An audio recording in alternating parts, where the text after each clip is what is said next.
नमस्कार, आदाब, सत श्री अकाल। दोस्तों, डिप्रेशन और आत्महत्या के महापाप से कैसे बचा जाए।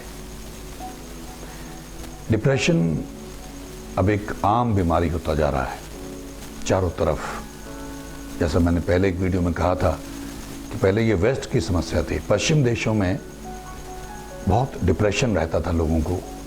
उसके लिए मौसम जिम्मेदार था, अकेलापन जिम्मेदार था, लोगों का सेल्फ सेंटर्डनेस होना जिम्मेदार था। हर आदमी टाइम को पैसे से कैलकुलेट करता था और अभी भी करता है, इसलिए वहाँ डिप्रेशन स्वाभाविक सी बात थी। वहाँ किसी से बात करने के लिए भी पैसे देने पड़ते थे अगर अपना दुख सुनाना चाहते हो किसी को। लेकिन हिंदुस्तान में ऐसा नहीं था।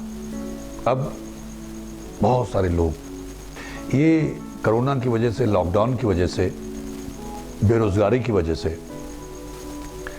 जो टेंशन है लोगों को, जो भय है उसकी वजह, जो फोबिया है उसकी वजह से डिप्रेशन आना स्वाभाविक बात है।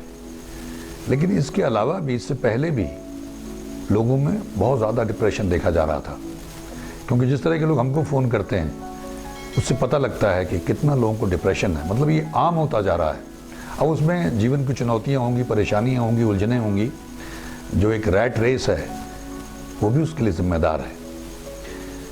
अब डिप्रेशन के लिए क्या करें, जो बार बार हम लोग तो कहते रहते हैं। तमाम वीडियोज़ में हमने कहा है कि एक ही इलाज है, बीमारी कोई भी हो, हरिनाम। गुरबाणी को आप सुने, जपें, रात को रिपीट पे लगा के सोएं, दिन में कान में लगा के आंखें बंद करके बैठ के सुनिए, आप जितना सुन सकते हैं। खुद पाठ करें तो अपनी आवाज़ को सुने।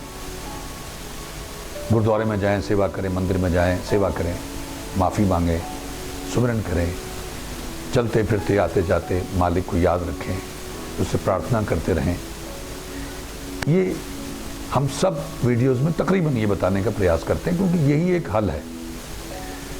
जो डिप्रेशन के लिए दवाइयाँ दी जाती हैं उनके साइड इफ़ेक्ट्स हैं। कुछ लोग बताते हैं कि उससे नींद आती रहती है, तरह तरह की और उनको प्रॉब्लम्स होती हैं। तो ये इसका साइड इफ़ेक्ट कोई नहीं है, हरिनाम का कोई साइड इफ़ेक्ट नहीं है।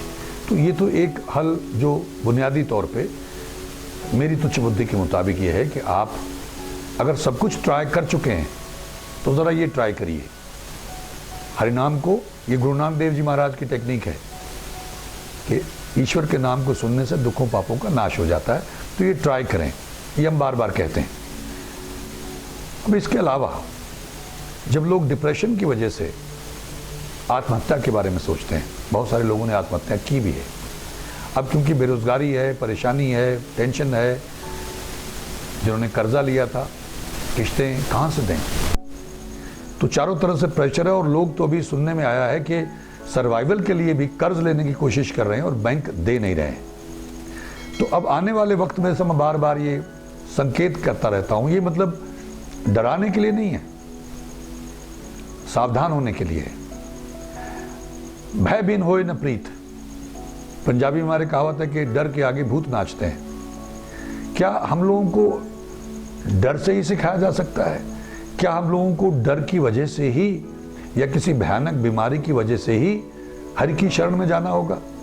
नहीं, पहले ही चले जाएं। हम उस अल्टीमेट तबाही का इंतजार क्यों करें? जब चारों तरफ भूचाल आ रहे हैं, जल प्रलय आ रही है, बीमारियां आ रही हैं, पैसे की तंगी है, डिप्रेशन है, घिरे हुए हैं, सरकारों की तरफ से कोई खास मदद नहीं मिल रही है, चैनल्स डरा रहे हैं, तो ऐसे माहौल में तब आप सोचेंगे कि अब हरि की शरण में जाया जाए। Maybe it will be too late, क्योंकि you need a bent of mind. थोड़ा सा आपका झुकाव भी, रुझान भी चाहिए ना उस तरफ। तो अगर आदत ही नहीं है तो कैसे जाएंगे? धीरे धीरे थोड़ी प्रैक्टिस करना शुरू करिए, क्योंकि एकदम जब ऐसी मुसीबत आएगी तो ये ख्याल ही नहीं आएगा, ये सूझेगा ही नहीं कि क्या करें। तो जो आने वाला वक्त है, निश्चित रूप से मैं सबको आगाह करता रहता हूँ, वो और ख़तरनाक हो सकता है, भयानक हो सकता है, और उसमें ईश्वर ही हमारी मदद करेंगे। अब इसमें बहुत सारे लोग, जैसे सुशांत सिंह के बारे में कहा जा रहा है, अलग अलग थ्योरीज हैं।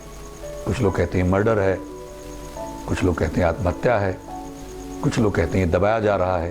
खैर, इसके बारे में लोग बात कर चुके हैं।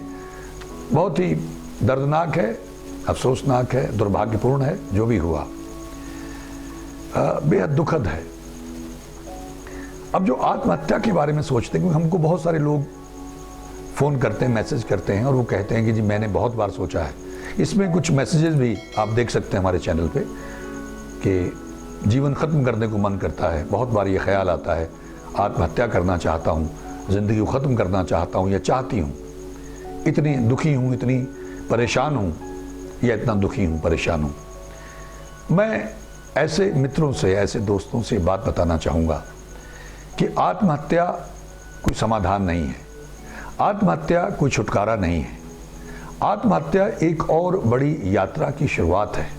आमतौर पर हमको लगता है कि हम घिर गए हैं, इतने प्रेशर्स हैं, इतनी मुश्किलें हैं, कोई आपको छुटकारा नज़र नहीं आता, कोई आशा की किरण नज़र नहीं आती है, तो चलो जीवन ख़त्म कर देते हैं। ये ख्याल अपने दिमाग से निकाल दें, क्योंकि ज़िंदगी हर हाल में मौत से बेहतर है। आप इंसान हैं, इंसान ईश्वर की सबसे बेहतरीन क्रिएशन है, सर्वोत्तम क्रिएशन है। और महापुरुषों के मुताबिक 84 लाख योनियों के बाद आपको ये इंसान का शरीर मिला है, ये जन्म मिला है, ये अनमोल है। ये जन्म प्रोग्रेशन के लिए है, तरक्की के लिए है, लेकिन आप तो डिमोशन करा के चले जाएंगे। अगर आपने आत्महत्या की तो आप पता नहीं कौन सी योनि में जाएंगे। आपके कर्मों के हिसाब से, आपके भाग्य के हिसाब से, जो आपने कर्म किए हैं उसके हिसाब से पता नहीं आप कौन सी योनि में जाएंगे और आपको कब तक भटकना पड़े। मैं अक्सर ये जिक्र करता रहता हूँ, कुछ सज्जन कहते हैं कि जल्दी जल्दी आप वो भूतों वाला प्रोग्राम शुरू कीजिए। ये एंटरटेनमेंट नहीं है, वो बहुत ख़तरनाक प्रोग्राम होगा। मुझे काफ़ी देर तक लोगों को ये समझाना पड़ेगा, चेतावनी देनी पड़ेगी कि छोटी उम्र के बच्चे उसे ना देखें, कमज़ोर दिल वाले ना देखें, जो गर्भवती महिलाएं वो ना देखें, और रात को तो बिल्कुल ही मत देखें। ख़ास करके जब उन प्रेतात्माओं की, उन जो जिन्नात वगैरह हैं, वामन रूपा ब्रह्म राक्षस हैं, जब उनकी आवाज़ें, जब उनसे मैं बातचीत कर रहा हूँ, इंटरव्यू चल रही है, वो तो आप बिल्कुल रात में मत देखें। अगर कोई देखता है तो ये उसका अपना रिस्क होगा, उसकी अपनी जिम्मेदारी होगी। हम बार बार कई एपिसोड में उनके कुछ क्लिप्स, कुछ चीज़ें दिखाएंगे, मरीजों की बातचीत कराएंगे और उसके बाद में वो शुरू करेंगे। लेकिन लोग बार बार कहते हैं कि उसको शुरू करिए, जल्दी शुरू करिए, वक्त आने पे वो भी शुरू होगा। उसका मकसद क्या है? यहाँ मैं उसका जिक्र क्यों कर रहा हूँ कि अगर आप आत्महत्या करते हैं तो आपको मुक्ति नहीं मिलेगी, यानी आपकी गति नहीं होगी। गति का मतलब यह कि आपको कोई योनि मिल गई, आपको योनि भी नहीं मिलेगी। क्योंकि जैसे मैं दाढ़ी केसों की बात करता हूं कि हमने स्वीकार नहीं किया, हम ईश्वर के राइवल बने घूम रहे हैं, हम अपना ही डिजाइन बनाए घूम रहे हैं, तो आप उसकी दी सौगात को रिजेक्ट कर रहे हैं, ठोकर मार रहे हैं। और क्योंकि इंसान ईश्वर की सर्वश्रेष्ठ रचना है, तो ये महापाप है। जैसे मानव हत्या, गौ हत्या को बहुत बड़ा पाप, महापाप माना जाता है, ऐसे ही आत्महत्या या मानव हत्या महापाप है। तो आप अपनी जान लेकर आत्महत्या करके महापाप करेंगे और वो महापाप जो है वो आपको सजा दिलाएगा। तो आपको गति तो होगी नहीं, आप भटकते रहेंगे। और मैं उन प्रेतात्माओं की बात इसलिए करता हूं कि उनको बड़ी लंबी लंबी सजाएं मिलती हैं। वो 300 साल, 500 साल, 700 साल ऐसे सजाएं हैं, और सजा की आग है, वो आग लगी रहती है। वो पेड़ों पे, खंडरों में, सुनसान जगहों पे, खेतों में, दरिया के किनारे, ऐसी जगहों पे रहते हैं, बियाबान में, सुनसान जगहों पे रहते हैं और बहुत दुख में, तकलीफ में, कष्ट में रहते हैं, जिनको ये सज़ा मिलती है। तो क्या आप चाहेंगे कि एक तरफ तो ईश्वर ने आपको इंसान बनाया, यानी आप अगर कहीं बाहर जाएं, अपने आसपास, अपनी सोसाइटी में, अपने घर के बाहर, अपने आंगन में कितनी तरह के कीड़े हैं, चींटे कितनी तरह के, चींटियां कितनी तरह की हैं, मच्छर हैं, पता नहीं मक्खियां कितनी तरह की मक्खियां हैं, मधुमक्खियां कितनी तरह की हैं, यानी आप दंग रह जाएंगे, इतनी योनियां हैं। समंदर के अंदर कितनी योनियां, पानी में कितनी योनियां हैं, धरती पे, आकाश में उड़ने वाली योनियां हैं। ये सब से गुजर के जो महापुरुष, जो त्रिकालदर्शी थे, जो ईश्वर का रूप हो गए थे, उन सब ने हमको बताया है। ये लिखा हुआ लिख के दे गए हैं। कई जन्म भय कीट पतंगा, कई जन्म गजमीन कुरंगा, मतलब उन योनियों का उन्होंने जिक्र किया है। और ये कहा है कुछ महापुरुषों ने कि हम पीछे देख सकते हैं कि पता नहीं कितने वर्षों तक, कितनी सदियों तक हम यहां घास बन के उगते रहे हैं, पेड़ बन के खड़े रहे हैं, कीड़े मकोड़े बन के घूमते रहे हैं। इसीलिए वो कहते हैं बहुत जन्म बिछड़े थे माधव, ये जन्म तुम्हारे लेके। तो भाई आत्महत्या के बारे में तो सोचना ही मत। आत्महत्या डिप्रेशन की वजह से आदमी करता है या फंस जाता है, प्रेमिका की वजह से करता है, या प्रेमिका प्रेमी की वजह से करती है, दिल टूट गया, किसने धोखा दे दिया। मैं गुजारिश करूंगा कि जो प्रेमिका या प्रेमी आपको धोखा दे गया, वो तो आत्महत्या के लायक है ही नहीं। एक जो डिजर्व नहीं करता है, उसके लिए आप अपनी जान ले लेंगे, अपने प्राण दे देंगे। अपने माँ बाप के बारे में सोचो, अपने बहन भाइयों के बारे में सोचो। माँ बाप की कमर टूट जाती है, अगर कोई जवान बेटा मर जाए, बेटी मर जाए, कोई बच्चा मर जाए, तो माँ बाप की कमर टूट जाती है। कहते हैं, आप लोगों ने सुना होगा कि सबसे बड़ा बोझ इस दुनिया में क्या है? माँ बाप के कंधों पे जवान बेटे का जनाजा, इससे बड़ा कोई बोझ नहीं है। तो आप अपने माँ बाप को, जो आपको संसार में लेके आए, जिन्होंने आपकी गंदगी धोई, आपको पाला पोसा, बड़े किया, पढ़ाया लिखाया, आपके सपनों में, आपकी कामयाबी में अपनी कामयाबी देखी, आप उनको जीते जी मार देना चाहते हैं। आप इतने स्वार्थी हैं। और वो मोहतरमा, वो लड़की जो आपको धोखा दे गई, या वो लड़का जो आपको धोखा दे गया, वो आपके लिए आपके अपने माँ बाप से भी ज्यादा अहम हो गया। ये तो बेहद दुखद और शर्म की बात है। यानी आप इतने सेल्फ सेंटर्ड और स्वार्थी हैं, ये इतने बुज़दिल हैं कि आप आत्महत्या कर लेंगे। नहीं, आप सोच नहीं सकते हैं कि जिसके लिए आप आत्महत्या के बारे में सोच रहे, ये एक पहलू है आत्महत्या करने का, एक कारण होता है ये आत्महत्या करने का। लेकिन अगर आप आत्महत्या कर लेते हैं तो आपको पता नहीं है कि आपके लिए ईश्वर ने और क्या रखा हुआ था, उससे कहीं बेहतर। मैं अपने जीवन के बारे में सिर्फ इसलिए ये बात आपसे शेयर करना चाहूंगा कि मेरे जीवन में ऐसा हुआ, जवानी में होता है। मैं चंडीगढ़ में था, ड्रामा डिपार्टमेंट था, मुझे इश्क हुआ किसी मोहतरमा के साथ में। और मेरी माँ ने क्योंकि सिखाया था कि जिससे शादी हो, तुम्हारा पहली बार मोहब्बत हो या निकटता बने तुम्हारी, या तुम्हारे संबंध बने, तो उससे शादी करना। तो मैं उसे शादी करना चाहता था, लेकिन उसकी कुछ तो मजबूरियां रही होंगी उनकी ज़रूर, वरना यूं ही तो कोई बेवफा नहीं होता। तो उसने मुझे धोखा दिया। एक हमारे टीचर थे, प्रोफेसर थे, उनके लिए मुझे लगा जिंदगी खत्म हो गई। मैं मरना चाहता था, आत्महत्या करना चाहता था। तो खैर मैं बच गया। अब कैसे बचा, ये आप भी कोशिश करिए। जब आप ऐसे घिर जाएं तो कोई ऐसा दोस्त ढूंढें जिससे शेयर करें। मैं शायर बन गया, मैं कविताएं लिखने लग गया, शेर व शायरी करने लग गया। तो अपना वो गम, अपना वो दर्द मैं कागज़ पे उतार लेता था, तो हल्का हो जाता था। मैं डायरी लिखने लग गया, तो और तो कोई सुनने वाला था नहीं, तो मैं अपनी डायरी लिख के अपना तमाम गुबार हल्का कर लेता था। तो वो अंदर जहर नहीं बनता था, वो बीमारी नहीं बना। मेरे एक दोस्त थे, उनको मैं सुनाता रहता था, वो सुनते रहते थे। उस वक्त मैं ड्रिंक भी करने लग गया था इसी चक्कर में।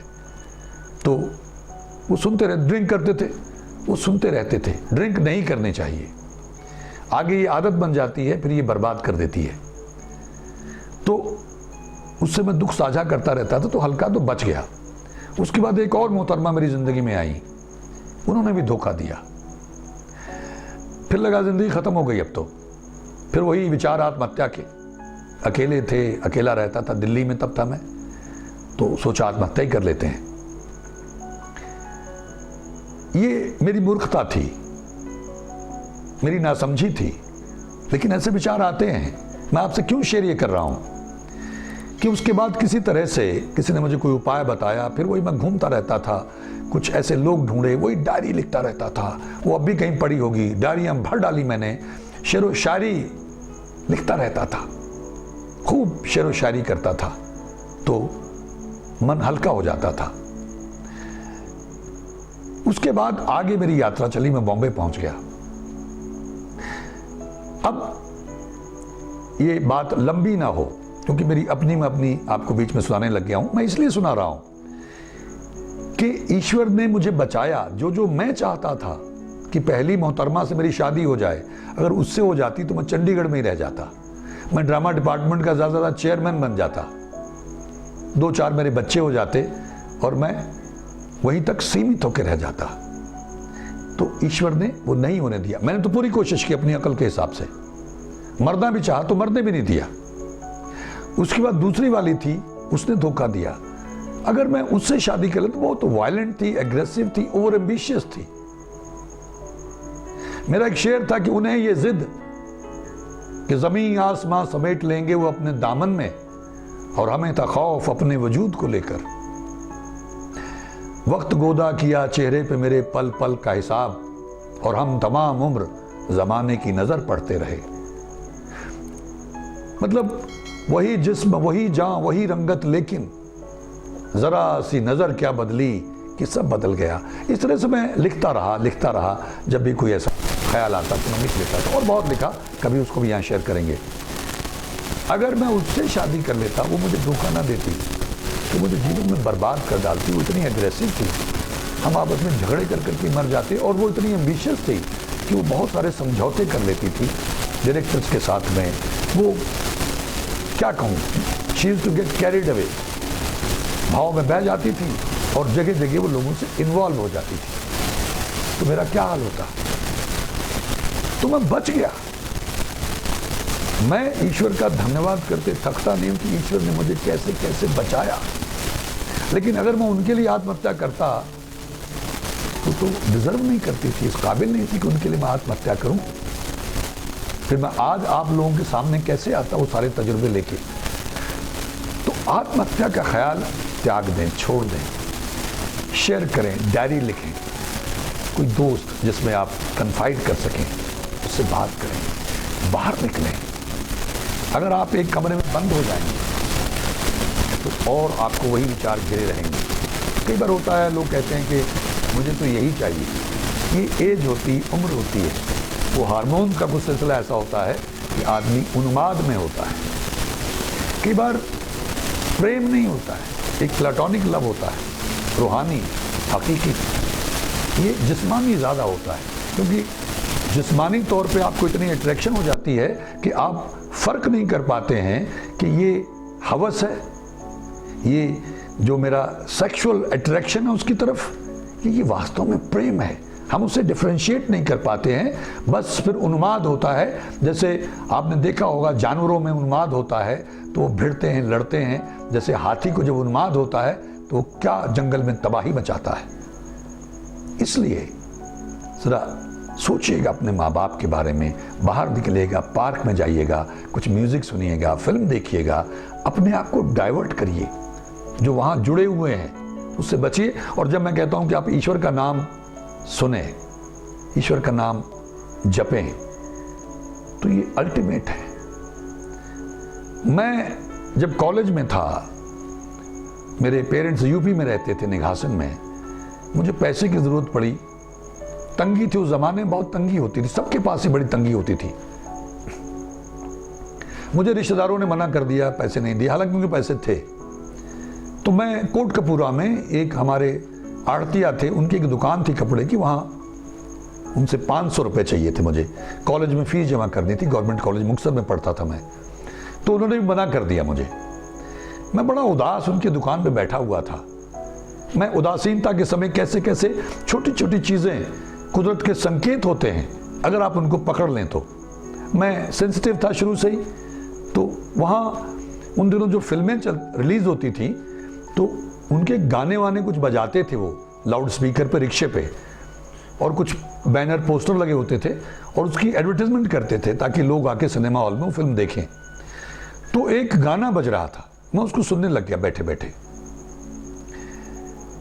कभी कभी मन धूप के कारण तड़पता है और कभी फिर झूम के सावन बरसता है। एक बूंद भी मिलती नहीं, प्यास भी बुझती नहीं, और कभी रिमझिम घटाएं पीछा करती हैं। आदमी जो कहता है, आदमी जो सुनता है, जिंदगी भर वो सदाएं पीछा करती हैं। फिल्म थी मजबूर, अमित जी की फिल्म थी, अमिताभ बच्चन साहब की। मैंने ये गाना सुना और मुझे लगा ये मेरे लिए संकेत है। मैं वहां से उठा, मुस्कुराते हुए चल पड़ा, मुक्तसर चला गया। फिर कहीं से इंतजाम हो गया। इंतजाम हो जाता होता है, थोड़ा धीरज चाहिए, कोई रास्ता निकलता है। ऐसा नहीं है कि कोई रास्ता ही नहीं होगा, लगता है हमको, लेकिन रास्ता निकलेगा।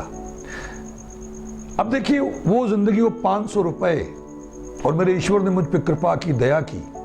अगर उस डिप्रेशन में मैं उल्टा सीधा सोचता तो मेरी मूर्खता होती।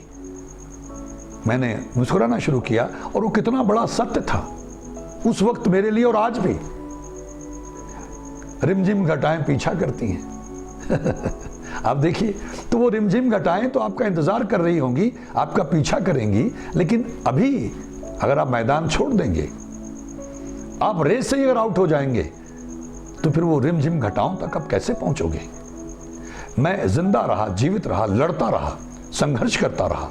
मैं प्लेटफॉर्म्स पे भी सोया हूं, बिना टिकट भी ट्रेवल किया दिल्ली में, चने चबा के भी गुजारा किया है। किसी जानकार से 20 रुपए भी उधार मांगे हैं, 1 से 50 मांगे थे। मैं हेली रोड पे एक धोबी बाड़ा में एक कमरा लेके, जहां मेरे पास ना बिछाने को था ना ओढ़ने को, तो किसी से एक चद्दर और दरी मांग के लाया था। वहां पंखा भी नहीं था, बालकनी में लेटता था। मैं भागा नहीं, मैं लगा रहा।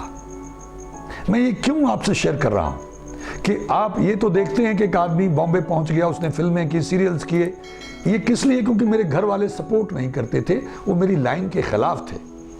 उनको लगता था कि ये मिरासियों वाला काम है, भांडों मिरासियों वाला काम है। वो बड़े गलत अल्फाज इस्तेमाल करते थे मेरे प्रोफेशन के लिए। उनको शर्मिंदगी होती, तो किसी को बताते भी नहीं थे, पता नहीं कहाँ है, क्या करता है, कि क्या बताएं क्या काम करता है। तो मैं लगा रहा, भागा नहीं। ईश्वर ने मेरी मदद की, मेरे भाग्य ने मेरी मदद की। तो आप भी सोचें मत, आत्महत्या के बारे में मत सोचें। आप अपने माँ बाप के बारे में सोचें, उनकी कमर मत तोड़ें, उनसे कोई इंतकाम मत लें। आप उनके कंधों पे सबसे बड़ा बोझ मत बने दुनिया का। इतने स्वार्थी मत बने, इतने कमजोर मत बने। डिप्रेशन तो भाग जाएगा। सैर करने जाइए, थोड़ी एक्सरसाइज करिए, जॉगिंग कीजिए, लोगों से मिलिए, अपने माँ बाप से अपनी बातें शेयर कीजिए। मैं एक बार, मुझे पिता मिलने आए तो मैंने उनसे अपना दुख सुनाया। मैं दूरदर्शन में खबरें पढ़ता था, अनाउंसमेंट्स करता था दूरदर्शन जलंधर में, और वो मोहतरमा जलंधर की थी। तो मेरे पिताजी कहने लगे कि वो मुझे समझाने लग गए कि ये औरतें ऐसी होती हैं, फलाना होता है। वो पुराने किस्म के आदमी थे, तो समझाने लग गए, दिल छोटा मत कर। मुझे आज भी वो बस स्टैंड पे याद है, मैं उनको सी ऑफ करने गया था। मतलब आप जब भी कभी मेरी जिंदगी में इस तरह का मोमेंट आया, तो मैंने अपने माँ बाप के बारे में सोचा, हालांकि वो मेरे प्रोफेशन के खिलाफ थे। तो तब मुझे गुरबाणी के बारे में नहीं मालूम था। आज तो गुरबाणी जैसा शस्त्र है हमारे पास, सबसे ताकतवर। तो मेरी आप सबसे प्रार्थना है कि जिसको भी ये समस्या हो। एक सज्जन दिल्ली से मुझे फोन करते हैं, उनका भी इंटरव्यू करके हम आपको सुनाएंगे। आत्महत्या करने वाले थे। मैंने उनको शब्द भेजे, थोड़ा काउंसलिंग की, समझाया, फिर वो यहाँ आके गए। आज वो रात को भी लगा के सोते हैं, दिन में भी सुनते हैं, उनकी पत्नी भी सुनती है, गुरुद्वारे जाते हैं, आनंद में है, प्रसन्न है। एक यहीं खन्ना में एक सज्जन है, उनकी पत्नी है, बिल्कुल ही इतनी डिप्रेशन में थी कि वो बोलती भी नहीं थी, किसी से मिलना भी नहीं चाहती, जाना भी नहीं चाहती थी।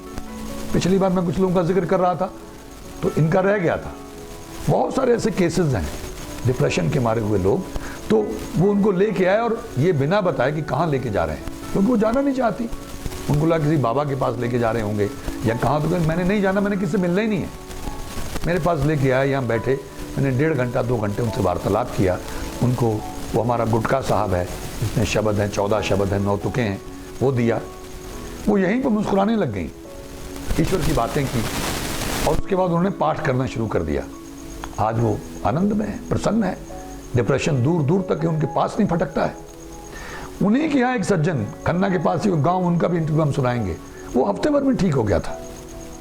यहाँ आज ही मुझे फोन आया माछीवाड़ा साहब से, वो नौजवान है, 11 साल से परेशान था, डिप्रेशन में था, उसको हमने भजन ये शब्द भेज दिए जो व्हाट्सएप पे हम भेजते हैं, 7 शब्द है 9 तुके हैं सर्व रोग का औखद नाम। तो उसने कहा कि एक दिन में ही वो जॉगिंग करने चला गया, वो बड़ा तंदुरुस्त हो गया, और वरना तो पड़ा रहता था, डिप्रेशन में था, आत्महत्या के बारे में सोचता था। अभी उसका मुझे फ़ोन आया, कुछ उसको और दिक्कतें, तो हमने कहा कि इसका हल निकल आएगा, चिंता मत करो। दूसरे लोगों को मैंने, डॉक्टर भला हैं गुरु नानक देव यूनिवर्सिटी से, वो ठीक हो गए 24 घंटे में। 36 साल से उनको प्रॉब्लम थी, जबकि बेस्ट मेडिसिन उनके ब्रदर इन लॉ है, उन्होंने दी उनको, जो अमेरिका से सीख के आए थे। वो मैंने हाई कोर्ट के वकील की बात की, मैंने एक लेडी डायरेक्टर हैं, राइटर हैं, उनकी बात की, उन्होंने PhD की हुई है। मैंने इतने सारे लोगों का जिक्र किया, ये सब डिप्रेशन के शिकार थे, और बहुत सारे ऐसे लोग जो मुझसे मिले भी नहीं, जिनको मैं जानता हूं, उनको शब्द मिल गए, उन्हें सुनना शुरू कर दिया निरंतर। गुरबाणी पॉजिटिविटी से ओतप्रोत है, डिप्रेशन कहीं आपके आसपास नहीं फटकेगा। हमारे यहाँ पंजाबी में चढ़दी कला बोलते हैं, चढ़दी कला हो जाएगी, आप हर वक्त जोश में रहेंगे, आनंद में रहेंगे, मुस्कुराते रहेंगे। तो मेरी प्रार्थना है कि आप लोग कोशिश करें गुरबाणी से जुड़ें। अगर आप पास कुछ और है, जैसे आपको गायत्री मंत्र से लगता है लाभ होगा, या कोई और अल्लाह अकबर है, या कुरान शरीफ की कोई आयत है, या बाइबल से आपको कुछ मिलता है, उससे अगर आपको लाभ होता तो वो भी करें। लेकिन ये मैं इसलिए बात कर रहा हूँ कि ये टेस्टेड है। मुझे मालूम नहीं था, लेकिन हम लग गए तो हमको रास्ता मिलता गया। मुझे डिप्रेशन आसपास नहीं फटकेगा मेरे, जबकि मैंने फिल्में छोड़े हुए लगभग 20-22 साल हो गए होंगे, मैंने कोई फिल्म नहीं की। मैं एक सीरियल या एक फिल्म छूट जाती थी तो बड़ा उदास हो जाता था, डिप्रेशन होता था। हमारे एक्टर्स बहुत इनसिक्योर होते हैं, काम नहीं आए, फोन नहीं आया डायरेक्टर का, तो बहुत इनसिक्योर हो जाते हैं। मुझे परवाही कोई नहीं है। तो ये किसका प्रताप है? गुरबाणी का, ईश्वर के नाम का, जो मैं जपता हूं, जो मैं सुनता हूं निरंतर। हमारे यहां भी 14 स्पीकर्स लगे हुए हैं, दिन रात गुरबाणी चलती रहती है, सुखमणी साहब चलता रहता है, अलग अलग रागियों के शब्द, जो हमारे वाले ये शब्द हैं सर्व का औखद नाम के, ये शब्द चलते रहते हैं, हम आनंद लेते रहते हैं। ये भी सेशन यहाँ हम शुरू करेंगे आने वाले वक्त में, एक एक शब्द को लेके उसके अर्थ भी करेंगे और आपके साथ शेयर भी करेंगे। कुछ ऐसे शब्द जो मुझे बहुत वैराग्य आता है वो भी आप लोगों से शेयर करेंगे। लेकिन मैं ये बात इसलिए कर रहा हूँ कि अगर आप, लगता है आपको कि आप डिप्रेशन में हैं या डिप्रेशन में जा सकते हैं, या आपको आत्महत्या का ख्याल आता है, तो Gurbani is the best medicine, best divine medicine. करना क्या है? गुरु नानक देव जी महाराज की टेक्निक है, उसको अंदर लेना है, कान ही उसका एक तरीका है। रात को वैसे लगा के हल्के वॉल्यूम पे रिपीट में लगा के सोइए, ताकि आपका अचेतन सुने, जो सांसें चलाता, सपने दिखाता, हड्डी मांस मज्जा खून बनाता है, उसी को सुनाना है, तो उससे बहुत लाभ होगा। बहुत लोगों को हुआ है, इसलिए मैं कह रहा हूँ। और दिन में कान में लगा के, आंखें बंद करके, ईयरफोन लगा के सुनिए, रिपीट पे लगे रहिए, आप निहाल हो जाएंगे। और ख़ुद आप पाठ कर सकते हैं। हमारे sickfilm.com पे आप डाउनलोड्स में जाइए, और वहाँ पे डाउनलोड्स में जाइए, PDF फाइल्स एक फोल्डर मिलेगा, उसमें आपको ये 14 शब्द और 7 तुकें आपको मिल जाएंगी। आप उनको डाउनलोड कर लें। अगर आप वो पॉकेट गाइड हमसे नहीं अभी हासिल कर सकते हैं, आप दूर हैं कहीं, दुनिया में कहीं भी बैठे हुए हैं, तो उसको डाउनलोड कर लीजिए और उसका पाठ करिए, अपनी आवाज़ को सुनिए। अगर आपको दुख भंजनी साहब मिल जाए, वो ले लीजिए और उन शब्दों को सुनिए, क्योंकि वो इस भावना से जुड़े हुए हैं। बाकी तो मैंने पहले भी कहा, मैं हर वीडियो में कहने का प्रयास करता हूँ, लेकिन भूल कर भी आत्महत्या के बारे में मत सोचिएगा। मैं उन प्रेतात्माओं की आवाज़ें आपको सुनाऊंगा इसलिए कि उन्होंने गलत काम किए, कोई एक्सीडेंट में मर गया, किसने आत्महत्या कर ली, तो उनको कितनी लंबी सजाएं मिली, वो भटक रहे हैं, तड़प रहे हैं। तो आपको लगता है कि ये छुटकारा है, ये छुटकारा नहीं, ये तो आप और एक बहुत बड़े चक्र में, कुचक्र में, एक बहुत बड़े भवसागर में, नर्क में फंस जाएंगे, एक बहुत बड़े चक्रव्यूह में फंस जाएंगे। तो हमने ऐसा रास्ता क्यों अख्तियार करना है? जीवन मिला है, इसे भोगो। अगर मुश्किलें हैं तो हमारे ही कर्म किए हुए हैं बुरे, हमारा ही पाप कर्म जो हमको तंग करता है, तो उसको खाते को जीरो करो, उन कष्टों को भोगो। अगर एक फोड़ा हो जाता है बड़ा, उसमें मवाद भर जाता है, तो जब तक वो मवाद निकलेगा नहीं तब तक राहत नहीं मिलेगी, पस पड़ जाती है उसमें। तो जो हमने पाप का मैल इकट्ठा किया हुआ है, जिसकी वजह से जीवन में कष्ट हैं, दुख हैं, क्लेश हैं, परेशानियां हैं, बीमारियां हैं, जब तक हम उनको भोगेंगे नहीं तब तक राहत मिलनी नहीं है। तुम जहां मर्जी भाग लो भाई, किसी और दुनिया में चले जाओ, ये तुम्हारा पीछा करेगा, ये तुमको ही भोगना पड़ेगा। आपे बीज आपे ही खाओ, जो तूने बोया तुझे ही काटना पड़ेगा। तो आप इसको जितनी जल्दी निपटा सकते हैं उतनी जल्दी निपटाने का प्रयास करें। ईश्वर का नाम इसमें मदद करता है, सहारा देता है, इसको कटवाने में, इसको भोगने में ताकत देता है, एनर्जी देता है, जुर्रत देता है, साहस देता है, हिम्मत देता है। आप उससे निपट पाएंगे। इसलिए जपना जरूरी है, सुनना जरूरी है। जो लघु हैं आपकी प्रारब्ध, जो कर्म हमने किए और जो तीव्र हैं वो कट जाएंगे, लेकिन जो तीव्रतम है, यानी जो बहुत घोर अपराध हमने पाप किए हैं, वो तो हमको भोगने होंगे, लेकिन ईश्वर का नाम उसमें मदद करेगा। आप चिल्लाते हुए बिल्लाते हुए भोगेंगे। जब हरि का नाम होगा तो धीरज के साथ में आप उनसे डील कर सकेंगे, उनसे निपट सकेंगे। आपको ईश्वर का सहारा होगा, वो ताकत आपके साथ रहेगी, वो दैवी ताकत। मैं उम्मीद करता हूं कि मेरी बात कुछ लोगों की पकड़ में आई होगी। प्लीज आत्महत्या जैसे महापाप के बारे में कभी मत सोचिएगा। डिप्रेशन बहुत मामूली चीज है, आम हो गया है, भाग जाएगा। गुरबाणी से जुड़िए, हरिमंदिर साहब जाइए, हाजिरी लगाइए। गुरु रामदास जी महाराज बहुत दयालु हैं, बहुत कृपालु हैं। वहां पे हर समय हरि विराजमान है, महान रूहें वहां विराजमान है। ये मुझे जो संदेश हैं उनके आधार पे मैं कह रहा हूं। मैं कोई विद्वान नहीं हूं, मैं कोई बाबा या दृष्टा नहीं हूं। जो मुझे संदेश है उसके आधार पे कह रहा हूं। वहां जाके 2 देगें कराया करें, स्नान किया करें और गुरु साहब से माफी मांगा करें। अगर ज्यादा समय ना बिता पाएं तो एक दिन वहां बैठ के सिमरन किया करें, चाहे वाहिगुरु वाहिगुरु करें, चाहे मूल मंत्र करें, चाहे एक ओंकार सतनाम वाहिगुरु का जाप करें। वो एक दिन का पाठ जो मुझे शक्तियों ने बताया 1 महीने के सुमिरन के बराबर है, 1 महीने के पाठ के बराबर है। एक दिन का तो महीने में 1 दिन चले जाया करो, हाजिरी लगाया करो, माफी मांगा करो, स्नान कर दिया करो, देख करवा दिया करो। डिप्रेशन भाग जाएगा। किसी को नशाखोरी की प्रॉब्लम है, जाओ वहां, और जो जहां संगत अपने चरण धो के निकलती है वहां से बोतल भर भर के जल ले आना, और कुछ जल वहां हर की पौड़ी से ले आना, वो एक एक ढक्कन डाल के पीते रहना। डिप्रेशन भाग जाएगा। उससे नहाना, डिप्रेशन भाग जाएगा। शराबी का नशा छूट जाएगा। लोगों का नशा छूटा है, इस पे हम अलग से एक वीडियो शेयर करेंगे और उन लोगों के लिंक्स भी देंगे। आप हैरान हो जाएंगे। वहां हरि विराजमान है 24/7। वहां महान रूह है जो हरि का रूप हो चुकी है, विराजमान है।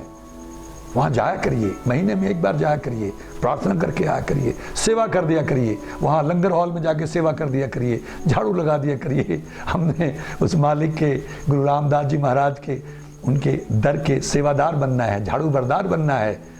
हमने उनकी चाकरी करनी है, उनके दर के कुकर बनना है। तो फिर क्या कहना है, फिर किस चीज की कमी नहीं रहेगी। तो प्लीज मेरी करबद्ध प्रार्थना है कि हमने आत्महत्या के बारे में नहीं सोचना है। निश्चित रूप से आने वाला समय भयानक है, खतरनाक है, बहुत सारी समस्याएं आएंगी, लेकिन ईश्वर का नाम हमारी मदद करेगा। सूनर द बेटर, जितनी जल्दी हो जाए, जितनी जल्दी उसकी शरण में आ सकते हैं। इंतजार मत करो कि देखते हैं आता भी है, नहीं आता है। नहीं, परिस्थितियां हमको दिखने लग गई हैं, हालात बनने लग गए हैं। आगे इससे वर्स्ट ही होना है, बेहतर तो नहीं होना है। जो हालात अभी 3-4 महीने में हुए हैं, ये तो संकेत है सारे। इसलिए ईश्वर की शरण में जाइए, नाम जपिए, सुनिए। डिप्रेशन नहीं आएगा, डर नहीं, भय नहीं, कुछ नहीं रहेगा। आप सबका बहुत बहुत धन्यवाद। मालिक हम सबका भला करे। नमस्कार, जय हिंद, जय भारत।